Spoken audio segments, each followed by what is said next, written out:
Welcome back to Bear With Me. The Boston Bruins are now 27-25-4, and that is good enough for 6th in the Atlantic, 11th in the Eastern Conference, and 20th in the National Hockey League. My name is Joey Copponi. That's Rob Tocci. Rob, how's it going? It's going. We're brought to you by PrizePicks, the exclusive daily fantasy partner of the CLNS Media Network. Oh, everybody take a breath. Everybody take a breath. It's okay. Everything's fine. Is it? No. It's not. But we're pretending like it is for one moment because, wow. Wow. In case you just don't watch the Boston Bruins and you're just tuning into the show accidentally or something, I don't know.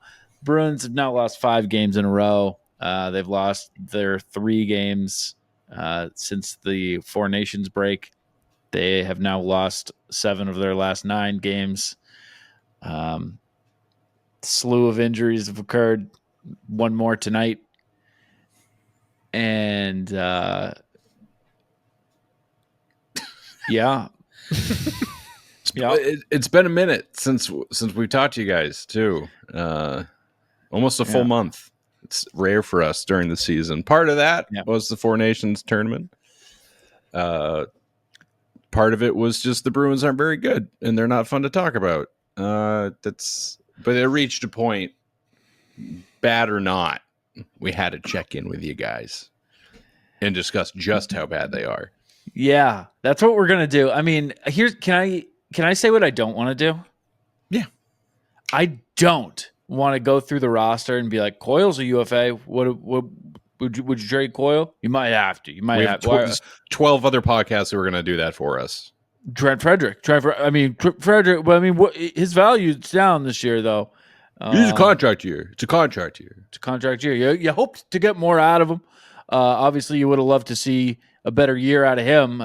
Capitalize on the trade value that he has carried for the past few years. Unfortunately, we're actively doing the thing that you don't want to do. Bruins, and now he's week to week with a lower body injury. So we'll see how that plays out. That didn't rule out the fact that he might still get moved before the deadline. So yeah, he's wearing the boot. I don't know what you're going to get for him before all this.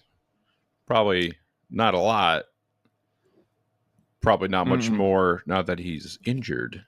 No. But you trade injured players. Pat Maroon was injured when he came to the Bruins last year. Yeah, but the Bruins didn't know that because the Wild said he wasn't. Because for some reason, the Boston Bruins and Minnesota Wild medical staff have like beef. And not like, oh, there was this one time they did this thing. It's like, no, these fuckers keep doing it to us. They're infecting our players. Player McAvoy. They infected a player. They infected Charlie McAvoy. I still don't know. Nobody knows what's going on with Charlie McAvoy's infection, which not the most common of injuries to come out, but So just a very quick recap. You got Hampus Lindholm, who'd been out since fucking November, now is not returning for the season. Excellent.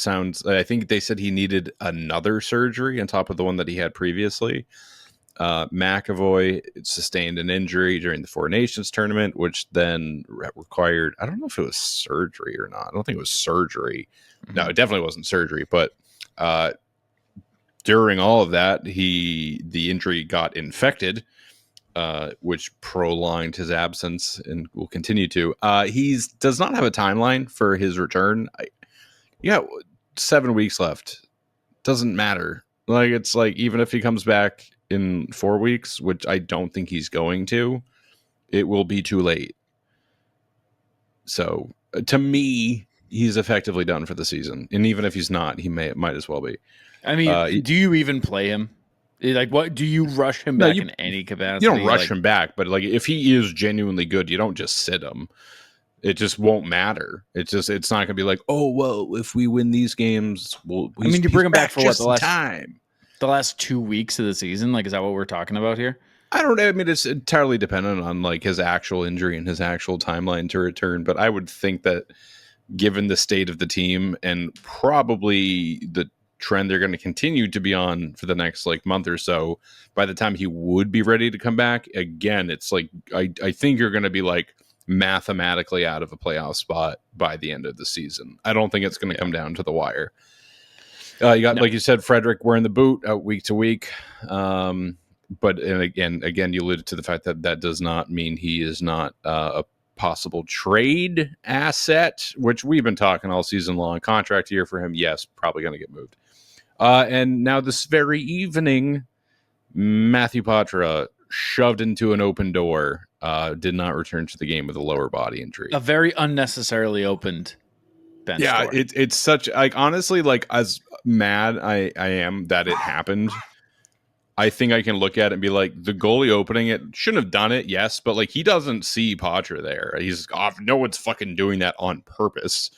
And Nelson is making contact with him in a time and in a space that, like, yeah, that makes sense. Like you push the guy up against the boards there. Like if that door wasn't open, that's an absolutely nothing play. It's a freak. It's a freak accident. Total freak accident. But it's a freak accident that very well may have resulted in one of the only fun reasons to watch right now, if you're a Bruins fan, maybe shattering a rib or two. Which, like, if you go down the opposing tunnel because it's right there and you need two guys to help you, I think that's like an instant sign of it's not good. You texted me and you're like, oh, he's doubtful the rest of the game. I was like, dude, I assumed that we're not seeing him for a while. Yeah, going down the opposing team's tunnel is crazy. I mean, it makes sense because it's where he is, but have you seen that before? I don't think I have.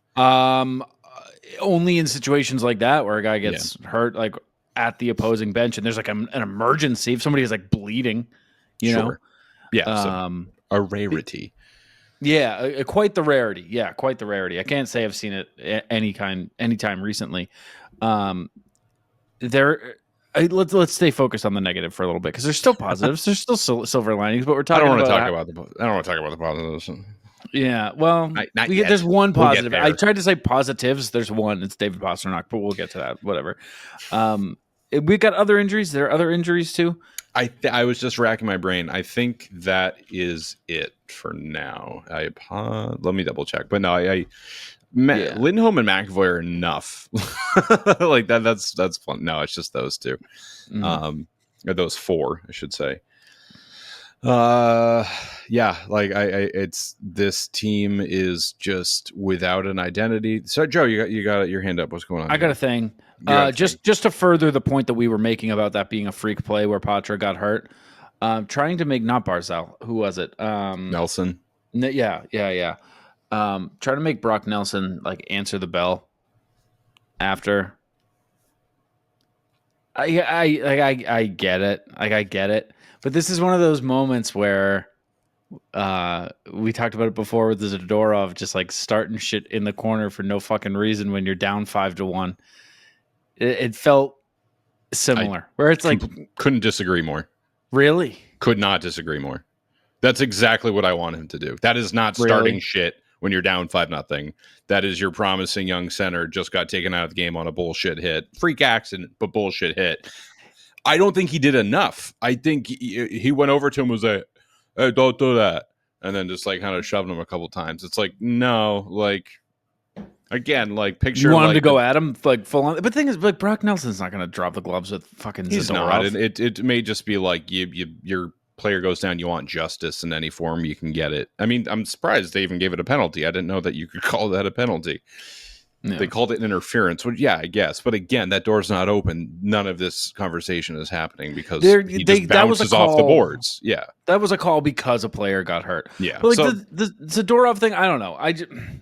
Maybe it's because like my level of passion is just diminished right now where I watch and I see Zadorov starting shit and I'm like, dude, fuck off. Like this game's already over. Like I know it's going to be. I know it's 2-0 at the time, but like it's over. And like one of the fun players to watch just got hurt. So like I'm not mad at Brock Nelson. I'm mad at God, I think. Like I don't know who I'm upset at. I'm just like mad in general. But like watching Nikita Zadorov break Brock Nelson's face wouldn't make me feel better. It wouldn't instill any kind of justice of like, yeah, he made a point. It would have just made me go like, oh, cool. That was violent. Nice. Yeah. I don't feel a lot with this team right now, even on the highs. Not nothing. I'm not numb, Like I was at the Toronto game and being up 3-0, the goal 30 seconds in, being up 3-0, momentarily nice. I will admit that during 3-0, my buddy sitting next to me, he's like, "Are we really winning 3-0 right now?"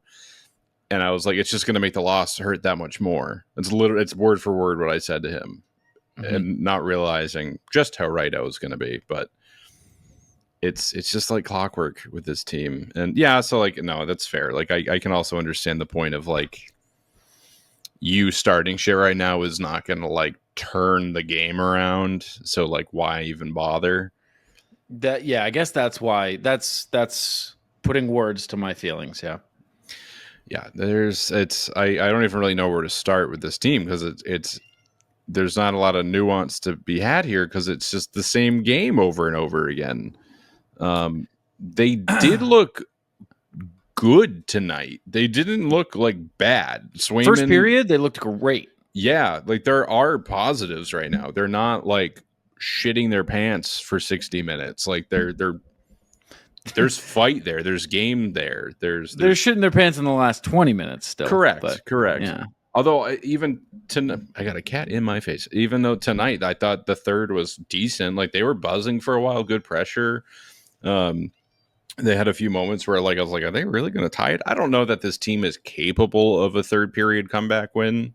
No. Full stop. Maybe they are.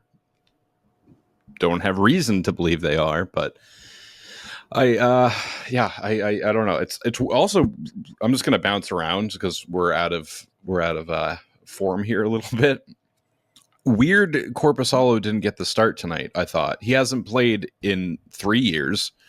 Right around there. Yeah. Third start in a row, which like it's not, I don't say it like that's unheard of, but when you've had your backup goaltender sitting for the better part of a month, you maybe want to get him in there at some point.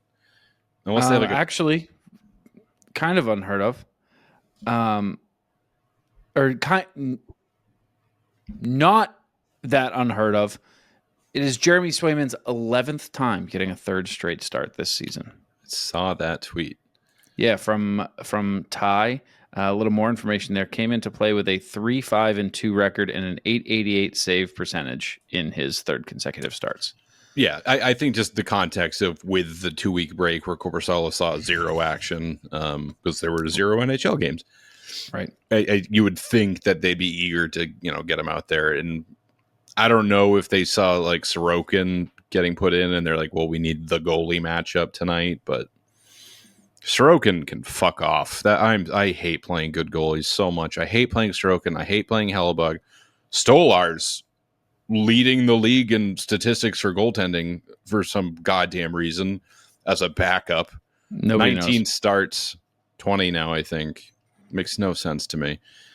It's just the general vibe of being a Bruins fan right now is just not good. It's death easily. Well, maybe not easily, but it's probably the worst it's ever been since I've started following the team in the 12-13 season. There were 2 years we missed the playoffs, so that sucked. So I do remember like watching the regular season game they needed to win to get in, and they lost. So maybe that was the worst. But this just feels so drawn out and extended and old hat, and we just keep doing the same thing over again. Like the first goal the Islanders scored tonight. The Bruins have a power play. They do not score in the power play. Within 1 second of it ending, you get number 28, if I can't think of his name, out of the box, and he scores. Because, of course, it is. On the second shot of the game for the Islanders, where the Bruins have 16 at that point. Romanov, thank you. Romanov. Brick doesn't even know how to say it. I bet Jack would. Jack certainly would. Jack asked him personally. He'd called his mom. He was like, how do you say his name? Jack called him before this game to make sure he was saying it right in his living room. Jack's yelling at his screen when Brick's saying it wrong. I'm sure I definitely have more things I want to share. It's just, again, the show's going to be a little disjointed because we haven't done this in a while. And just like, I don't have a lot in the tank with this team right now. And like, as much as I would love for this place to be a bastion of like, hey, let's work, we'll commiserate, and then we'll focus on the positives. To me, the positives are like, well, maybe the trades are going to be good. Like, I have a positive. Okay, let's go. PrizePicks is the best place to get real money sports action with over 10 million members and billions of dollars in awarded winnings. PrizePicks has made daily fantasy sports accessible to all. You just pick more or less on at least 2 players for a shot to win up to 1,000 times your cash. Run your game all season long on PrizePicks. PrizePicks invented the flex play, which means you can still get cash even if your lineup isn't perfect. You can double your money even if one of your picks doesn't hit. That's bananas. Sign up today and get $50 instantly when you play $5. You don't even need to win to receive the $50 bonus. It's guaranteed. Do you think Steph Curry will get more than 5 3-pointers next week, Rob? Yes. What about Giannis to get more than 35 points? No. Cook up hot takes with your friends and win real money this basketball season when you and your crew run your game on PrizePicks. So download the app today and use code CLNS to get $50 instantly when you play your first $5 lineup. That is code CLNS on PrizePicks to get $50 instantly when you play your first $5 lineup. PrizePicks, run your game.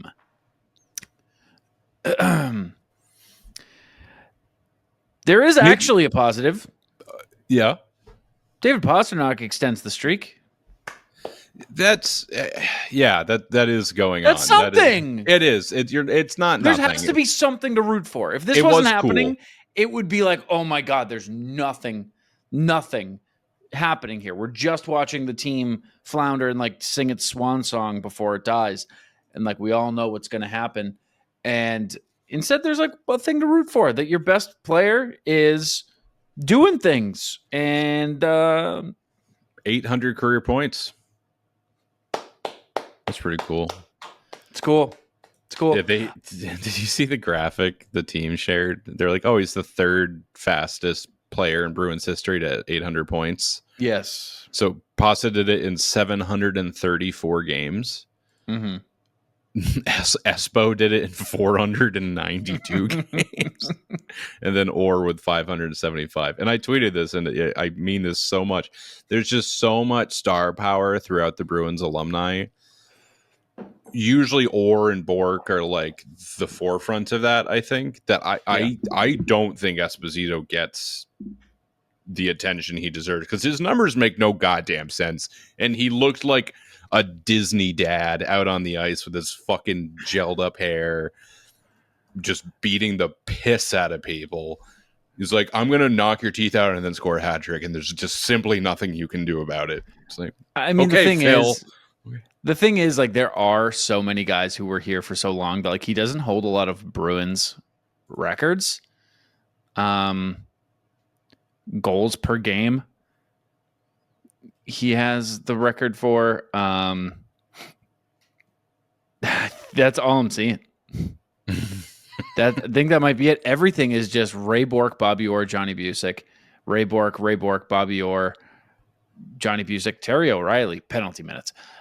Ray Bourque, Brad Marchand, Shorties, Johnny Bucyk, Ray Bourque, Espo. Oh, hat tricks and goals per game for Espo. Yeah, Espo. How many hat tricks? 26 hat tricks. Apostle beat that. Yeah. So what, 19, I think, right now? Yeah.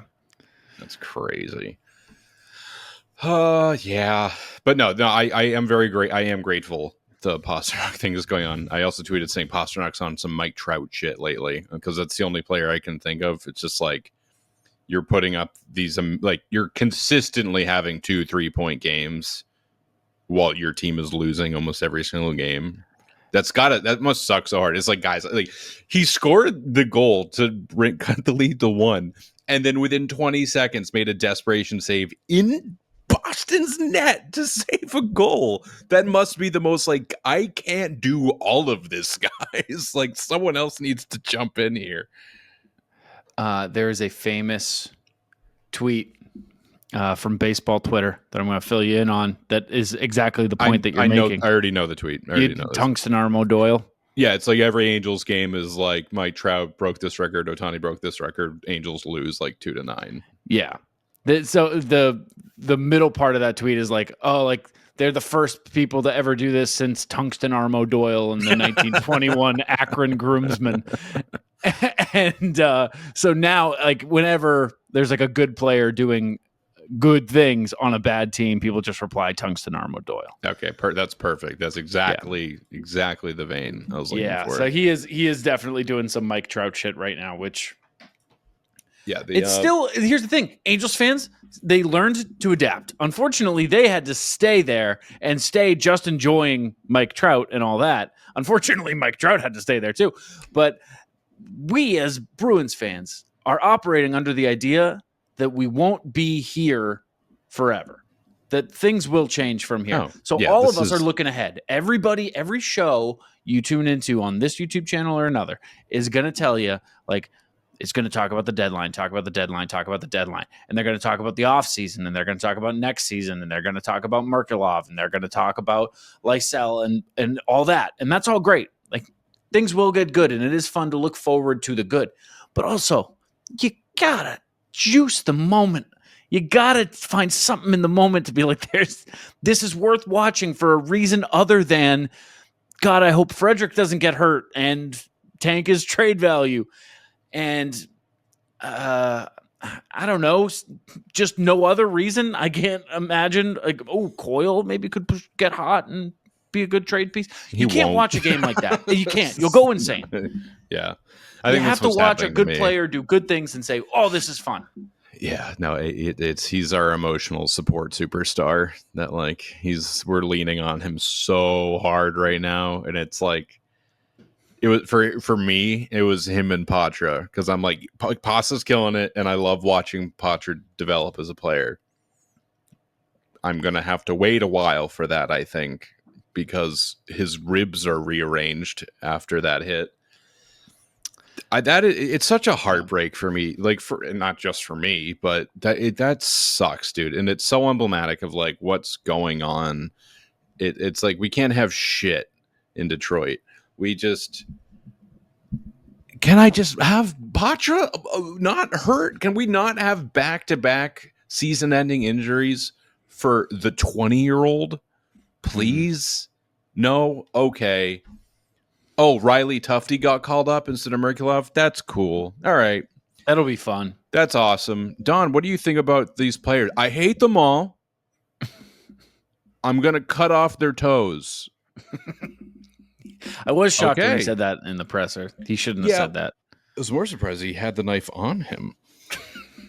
No, that's a whole other thing. I fucking goddamn, like, I don't have a general hate for Sweeney. I don't like him, but I don't, like, seethe with him. But I do when he's talking about anybody in Providence, because he's acting like we're like, hey, this walk-on from high school JV hockey says he wants to play. It's like, well, no, like, we're not going to, guys, no. It's like, this guy's a point per game in Providence. He is their power play. You know, that thing that you don't have right now in Boston? Maybe we kick those tires. He was like, well, are they outscoring their mistakes? It's like, you're losing every goddamn game. What does it matter? Nothing's happening this year. That's the thing, too. It's like, if they were in a tough spot, but they were second in the division, and, like, they were losing these games, but were somehow maintaining playoff position, and, like, there was still talk about, like, are they going to buy or sell? I understand waiting, being like, hey, it's not time yet for the kids. It's time for the kids. It's time. It's time to just, like, see what you got, have fun, get them out there, like, I don't know, get them NHL experience, give the fans something to watch too. Not that that's, like, their priority, but, like, it also kind of is. It's a fucking entertainment product. But I know that they're trying to win games, and I know that putting the kids up there is maybe not giving you your best shot, but also maybe it is. I have a tough time believing Riley Tufte is going to influence a game more than Georgi Merkulov or take your pick of, like, the 3 or 4 guys in Providence that everybody's talking about. And, like, Tufte looked fine. Like, he wasn't he always looks fine. Wallstrom on waivers. Also, I think he got picked up too. Yeah. Bye. Whatever. I don't care. I Did not care. At no point I was like, yeah. Like, the last few games, I was like, get him off this fucking roster. Are you kidding me? We're putting him in again. When he came here, you were like, I could see him being a part of the team. And that was the most positive thing I ever heard you say about him, ever. Never from there were you ever like, Wallstrom had a good game. Like, never once. You just, because he didn't. He might do something, and then he didn't. And you were like, all right, goodbye. Yeah, that's we kicked the tires. They were flat, and you were like, okay, bye. No, there's. I think what you made a comment saying like nothing is happening, and that's exactly what is going on. Is nothing. It feels like there's nothing great happening on the ice. It feels like there's not really any meaningful moves happening off the ice. Every time I listen to Joe Sacco, I lose a couple IQ points just because like he's and this I'm being unfair here. I truly am. Now I'm just being petty and mad. Say it. He's just nothing. He's nothing. He's just air. Like he's just there. He's the coach because they're not allowed to not have a coach. Like, yeah. I cannot wait for us to have like a coach who feels like they're doing something. And again, this is so unfair. Like this isn't true. I want Mike Sullivan behind the bench so fucking badly. I really, really think that's the move. Sullivan's a great pick. I mean, people are talking about Laviolette maybe being on the market. Wouldn't hate that. There's a couple. I mean, people threw around like Quinville and stuff, which like it's. But having an experienced NHL coach, I think, is probably the move now. It's probably the move. 100%. Yeah. Maybe. Yeah. The thing with Joe Sack, can I be mean too? Go for it. Let's all be mean. He looks like he just looks like he showed up late for work. Like he looks like he got to an important meeting and he had like 2 cocktails that morning. You know, it's like not a lot, but like you're looking at him like, huh? Like your shirt's buttoned wrong. Like there's just something that's like, oh, like you here? You good? You ready for this? I don't know. He looks exhausted. He looks weathered. Weathered. That's a good word for Sacco. Yeah.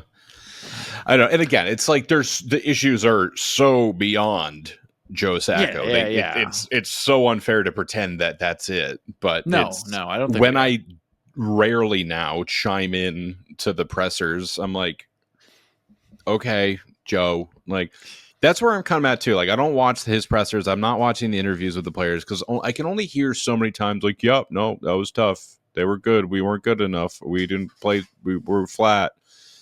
One thing Sacco did say that like genuinely made me mad was after the Toronto loss. He was like, I don't think that was a devastating loss. Yeah, like you were up 3-0 and you lose to a divisional team that you are fighting. Your rival. Your actual fucking rival. Maybe not devastating, but like don't act like that didn't suck. Don't act like that wasn't really bad. Like, I mean, yeah, I don't know. It just didn't sit well with me. And it's just like, it feels like no one's invested right now. And again, not no one. Like, obviously, some guys you clearly can tell are. But I don't know. Like, the bottom 6 is stressing me out. It feels like there's not a ton of jump there. Like, Kastelik's been okay, but like, he was so much better earlier in the season. I don't even, Big Beecher's there. I don't, and I'm really annoyed. It's not an issue for a while, but Patra getting the fucking David Krejci treatment, where they're just like, well, here's a sack of potatoes as your left wing, and here we're gonna put up a mirror on the board so it'll look like you are your own right wing, but there's no one there, so don't pass it there. Why isn't Patra producing more?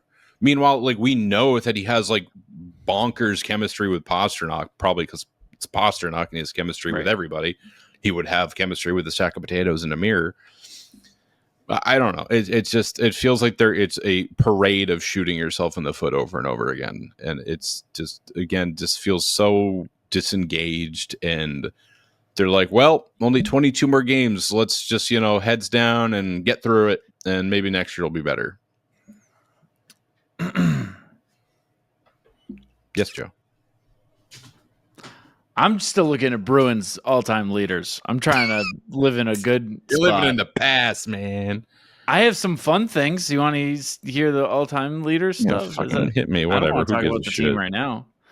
Espo also leads the Bruins in points per game, 1.62. That's crazy. That's a lot of points per game. Here's something crazy, too. Patrice Bergeron is second all-time in shots. with 3,974. Ray Bourque is first in shots with 5,950. That is so many shots, Ray. That's in like what, 1,500 games? So that's like a little under 4 shots a game average as a defenseman for a 1,500 game career. Yeah. And that's averaged out over his career. I'm sure he wasn't still doing that when he was 46 or however old. I was talking to my uncle during the game. I was like, "Hey, 800 points for Pastrnak," and he said he should become the Bruins' all-time points leader, which is wild to think about because that's Bourque with a little over 1,500. Yeah, 1,506. So to consider that Pasternak's like kind of just past the halfway mark. And like he's still young and still has time and has played less than half the games Bourque did. But it's just like crazy to think that like a guy that I've been watching as long as we have already, like again, I remember game 1, that would have been 2015, around there. So like a decade and like barely halfway through his career, hopefully. That's crazy. The next person to pass on the list for Pasta, Bobby Orr. And this is just fun. Want to guess how many more points till he catches Orr? 80. 88. That's just kind of fun. All right. That's just kind of fun. He can do that. He can do that by the end of next season. Yeah, he'll pass. He'll pass Orr and Middleton by next season. Then he'll be like right behind Brad. Oh, Bradley. Brad's been good. I do want to say that I think Brad's been good. Yeah, I know we weren't doing the whole. Could they get this for this guy and go down the roster and go through all the UFAs and whatever? The one that probably is worth talking about as like the crescendo of this show, because I don't know how much more we can just say it sucks. Is the Marchand trade talks? You put out a poll, on the Bear With Me Twitter, and people pretty resoundingly said extend him. Yeah, more. I think half or a little more than half of them. 50% on the dot said extend him. 40% said only for a great return. 10% said absolutely. I don't love blanket statement. I don't love the idea of trading captains. I just don't like the look of it. You and I kind of talked just through text, and I think I made a comment being like, the decision to move Marchand or not feels like the difference between a retool and a rebuild. Not necessarily true, but it's like if you're going to move anybody, he's going to be your biggest return, far and away. Anybody that you're willing to move and could move, he would get you the most. This is not my area of expertise. I couldn't even estimate what he would get you. I would imagine a first. You don't think Brad Marchand draws a first? 2 months of Brad Marchand? 2 months of 36-year-old Brad Marchand? I do think this would be one of those things where like the negotiations would be like contingent upon an extension. It just feels like one of those things that's like you don't want to sell, like, it feels more too like much for that. It feels like this is more like you get a veteran presence and you get a guy who can still really produce for a playoff push. Like this is the kind of guy, like Brad's the kind of guy that a contender would maybe a late first, maybe but like if you can get like a second and a prospect, yeah, I think you take it. Like I'm trying to find the text that I sent to you. I can't find it right now, but I said something to the effect of like, I hate to say it, but I think the right move is to trade Marshy. Yeah, I am now in the camp of I don't want it to happen unless someone is going to like grossly overpay for him. Like if it's just simply too good and it would do too much for you to turn around your team in the next season or two, I think you kind of have to be like, Brad, I'm sorry, but like we got to look at the longevity of this team. barring that, like, and I don't think that's likely. I want to add, I do not expect that to happen. I expect Brad Marchand to be a Bruin next year. I'll put it that way. Whether or not he should get traded is an entirely different conversation. What he would fetch is a different conversation. I do expect him to be here next year. I think him being your captain, him being here his whole career, and that whole time being very vocal that he wants to remain a Bruin. And you have other players being like, we know very strongly how Brad feels about being a Bruin and how much pride he has in wearing the spoke to be. Somebody said that they think if Marchand does get dealt, that would be the final nail in Sweeney's coffin. I don't know that I agree with that. No, I don't agree with that. Yeah, because again, like if you're doing it, you're probably getting quite a bit. If you did it for nothing, basically, like if you trade him for like a second and like future considerations or something like outrageously bad, you're like, surely this can't be the whole trade. Maybe then. I mean, let's look at what the trade proposals are, because I'm sure they're out there. Trade proposal.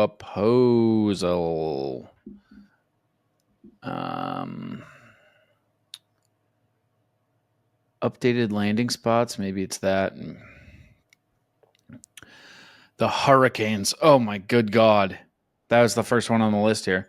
I'm just trying to see returns of what other people think, but yeah, I mean, here's the thing. Second in considerations is like, that doesn't shock me at all. If you sent me that and like, if like you saw the news first and sent me that and we're like, holy shit, I'd be like, yeah, it's kind of. No, at that point, I'm like, fucking keep him. He doesn't even like he doesn't make the money Brad Marchand should be making. Put it that way. Like just over 6. So if you're going to extend him, probably going to be year to year. I had an opportunity. I'll say I was on the way to the Toronto game. I was on the tee and I looked up and Scott McLaughlin was sitting across from me. And I just was picking his brain a little bit and I asked him what he thought about the Marchand extension. And one of the comments he made was he would imagine if he did, it would be year to year. I was thinking something like 2 years, 4 mil, 2 years, 5 mil, something like that. I don't know. I don't want him gone. Fuck, predictions just from your heart. No, I don't want Brad Marchand playing anywhere else. It'd be weird as shit. Also, I don't want to play against Brad Marchand. I never want to experience that again, other than when he's on Team Canada. That's enough. Yeah. That's plenty. I don't think we recorded since Chara got a position in the organization again. No, we haven't. And I was going to bring that up actually because my one thing here with trading Marshy is it is surrendering to the idea that the Bruins culture is dead. Like you really are getting rid of that last piece. And the only saving grace is that Chara is now in some kind of player assistant role. But that's not the same at all. But the thing is, that day is either coming, 8-9 days from now. Or it's coming. Sorry. Go ahead. Or it's coming 2 months from now. Or it's coming at the very most 2 years from now. But like, it's coming. That day's coming. And like, I don't know. I don't think it's a terrible idea, and I don't think that it's off the table either to give this clean restart and give McAvoy to see. That's weird to think about. Yeah, because it would be him. It would be. You cannot convince me it would go to anybody other than Charlie McAvoy. No. Okay, one thing I want to talk about really quickly, actually, while we're on this subject of trade proposals, I would give up a fucking lot. I want to give up a fucking lot. Well, I don't want to give up a lot to get Brady Tkachuk to Boston.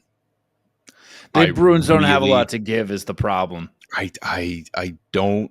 I'm very close to just being like, I don't care what you give up. If they're not named Pastrnak or Patra, okay, whatever. We're swimming. They don't have the capital to acquire anybody. Like and now it's a quote Evan Marinofski. Like, the chickens have come home to roost. They have traded all their picks. That's water, boy. They have nowhere to go. They have to use the picks that they have. They can't just keep doing this, like, trade the future for the present, because there's no present. There's no fucking present. You can't build for a team right now to compete right now. You're too far back. You can't. So, like, they Brady's can't do 25. That. He's not going anywhere. The reason I thought of it is because there's that clip of McAvoy reading the Team USA lineup in the championship game that he missed. And there was a photo that came out from it. And at the time, I'd only seen the photo. And it's McAvoy, like, buried into Brady Tkachuk's, like, shoulder. And just, like, a tender embrace. Yeah. And I saw it, and I was like, good screenshot, good little snippet from this video. And then I watched the video, and he goes straight to Brady, buries his face in his shoulder, and stays there. Like, he's like hugging his dad after a really tough day of school. Like, you can't tell me that Chuck doesn't want Brady there.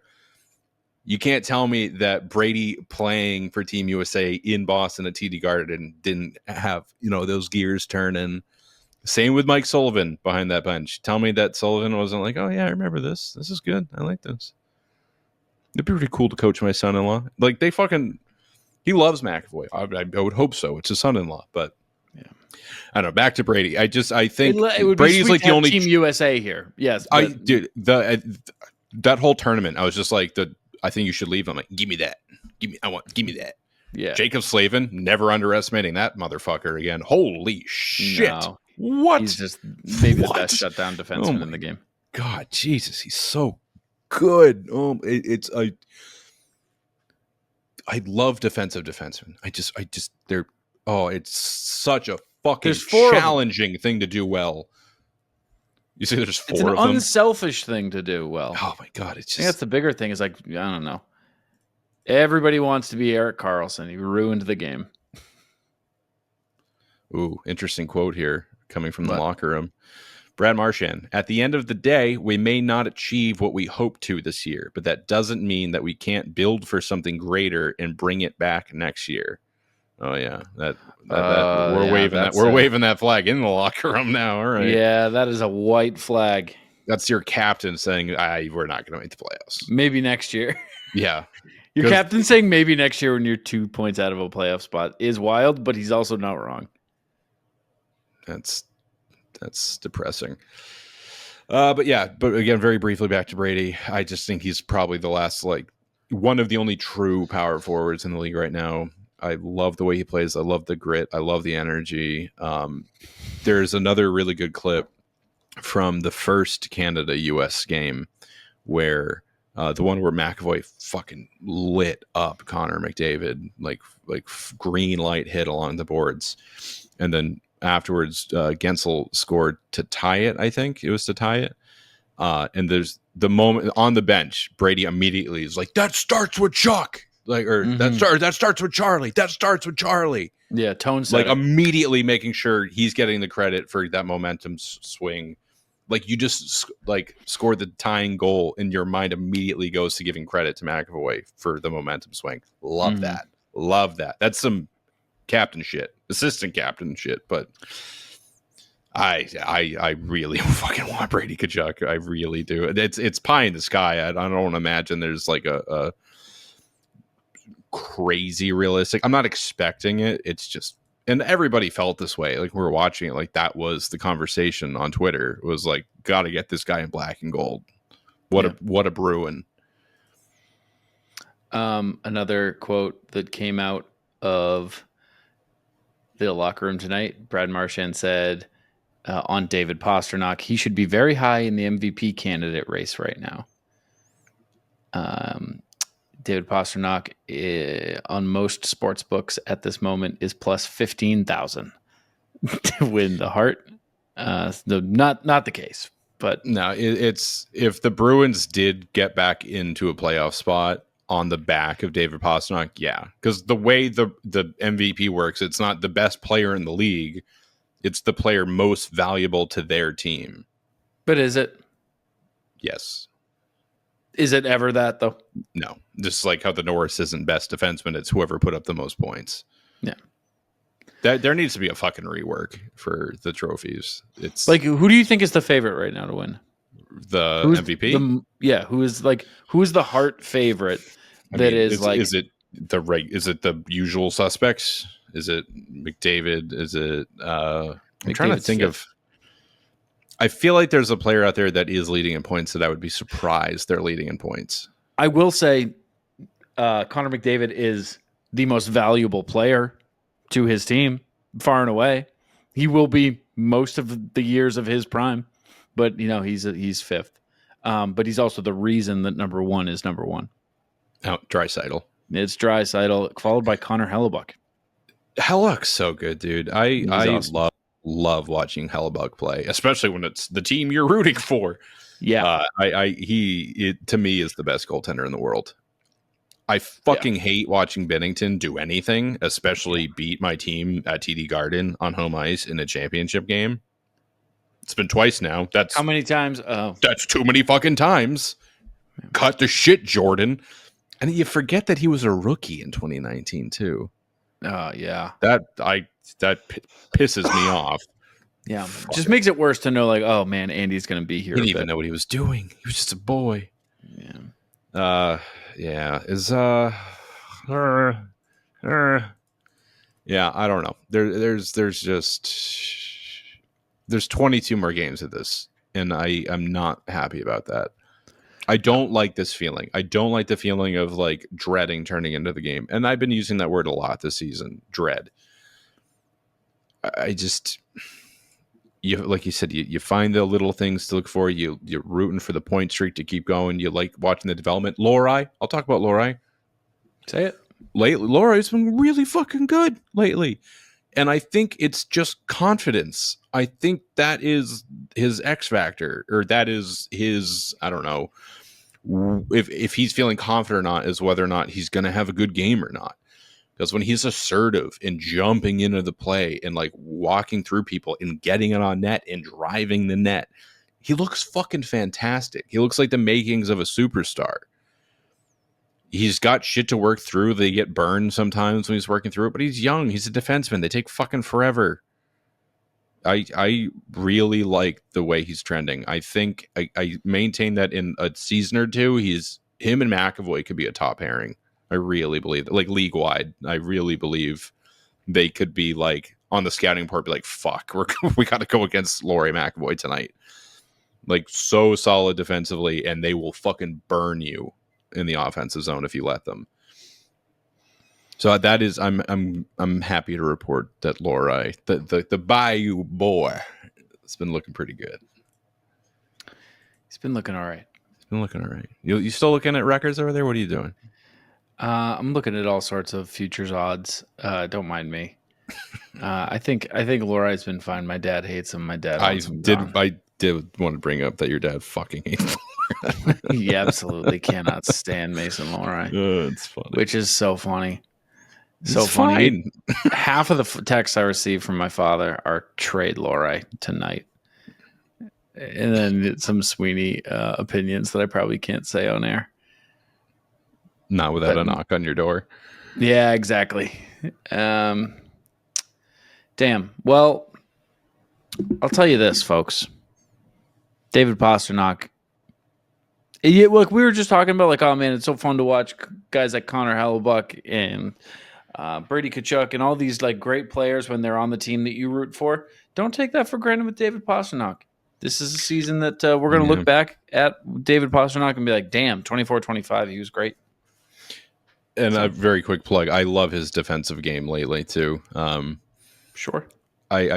We burn him a lot on the show when he deserves it. Yeah. I think he has a very great 200-foot game right now. I think because he knows he has to.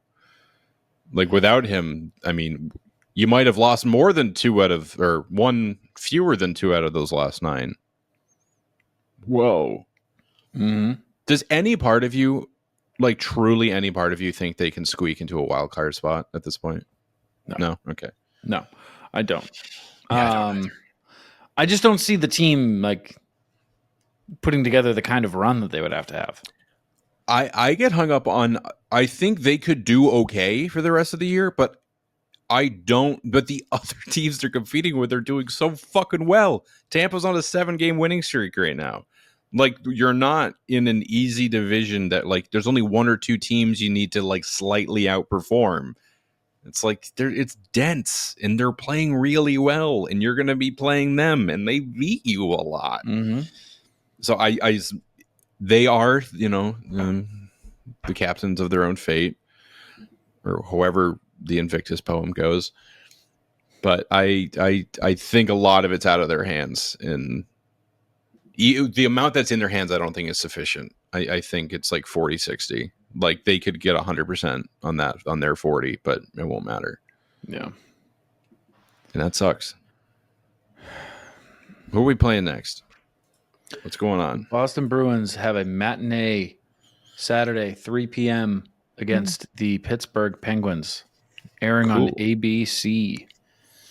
That'll be good. The Penguins games are fun. I love them. Listen, I'm all about a matinee right now. That sounds great. Yeah, I weirdly do for a matinee. Kind of feels like. Yeah, due for a matinee. And here's the thing: you get one Saturday, you get one Sunday. Wait, it's a back-to-back? Back-to-back road matinees. Oh, actually, I'm missing the game Saturday. I just realized that. I'm going to have to watch a replay of that. Saturday, 3 p.m. in Pittsburgh. Sunday, 3:30 in Minnesota. They're like, wow, oh, God, fucking Minnesota. They're like, cool, let's ruin these fuckers' whole weekend. And then a matinee the following Saturday. Yeah, there's a lot of matinees, I think. And then 2 Saturdays after that, we have a 10:30 p.m. San Jose game. 14 games in March. It's a lot. 14 games in March. Mission 14W. This is going into March. Dude, tickets are dropping too. Yeah. Yeah, they're cheap. In Anaheim, tickets are about 6 cents. I think you just walk into the game and they just let you walk in. You walk in and they go, "Who are you?" They're like, "What are you know doing what this is, here? Right? Are you lost? You know what year it is?"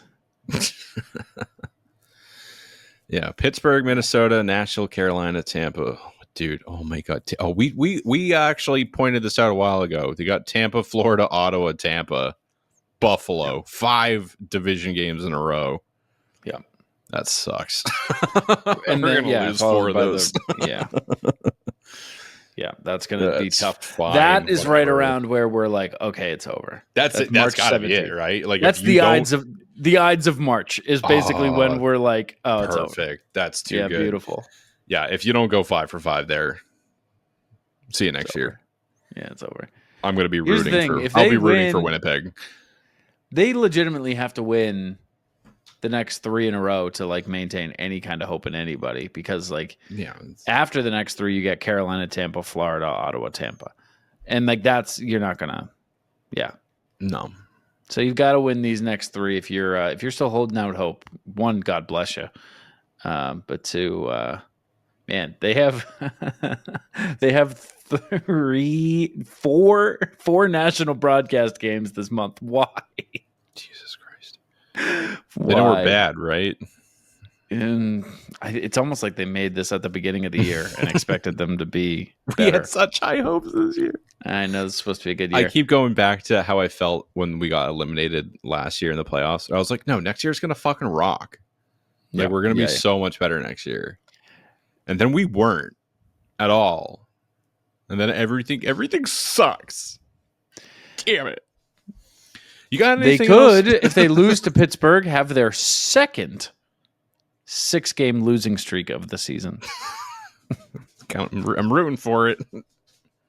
No, I'm not. I do want them to win, guys. I'm not a doomer. I'm just sad lately because they're not winning a lot.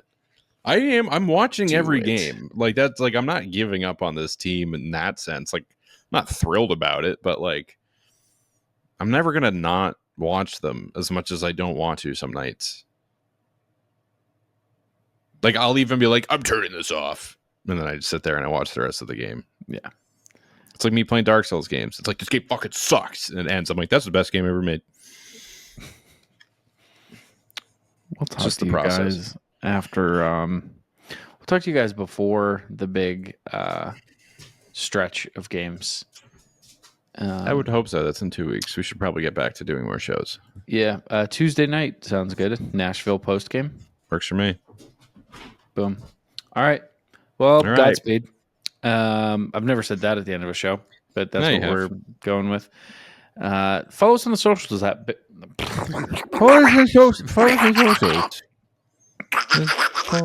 Follow us on the socials at bearwithme_pod. You can follow me at Joey Copponi, and you can follow him at Rob Tocci. We'll be back Tuesday night after the Bruins take on the Pittsburgh Penguins, the Minnesota Wild, and the Nashville Predators. Thank you for listening. Thank you for hanging out with us. And as always, thank you for bearing with me through an incredibly difficult time.